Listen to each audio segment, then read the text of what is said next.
ভেন্টিলেশনের ব্যবস্থাটা এই যে এটা ঠিক আছে। হ্যাঁ, শীতের সময় উপর দিয়ে একটু ফাঁকা রাখতে হবে।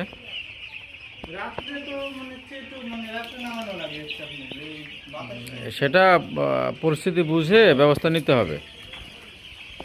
তাহলে এখানে তোমার হচ্ছে প্রথম কাজ হলো গুঁড়া 3 ইঞ্চি করে পুরু করে দাও। পুরু করে দাও। আর হচ্ছে ওই সমস্ত পটগুলা যেন নিচে না থাকে, সবগুলো চাঁটে দাও। আর ওই নৌকা পাত্র দরকার নাই, ওই যে নৌকা পাত্র দেওয়া আছে না, নৌকা পাত্র আর দরকার নাই। না, নৌকা পাত্রতে এখন হলো যে ওরা পায়খানা টায়খানা করবে, খেয়াল করবে যেন কোনো বাচ্চা বসে থেকে খাবার না খায়, পানীয় না খায়, তাহলে কিন্তু হজম প্রক্রিয়া নষ্ট হয়ে বাচ্চাতে অনেক ধরনের সমস্যা দেখা দেবে।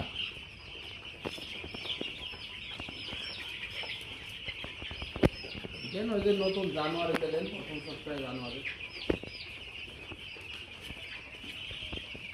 27 তারিখ। আর গুঁড়া ওই যে প্রতিদিন খেয়াল করবে যেন ওই দলাগুলা, হ্যাঁ কেক, হ্যাঁ এই কেকগুলো ধরে নেবে, তাহলে কি হবে, এই গ্যাস হবে না। আর গ্যাস যদি না থাকে তাহলে পেটে পানিও হবে না।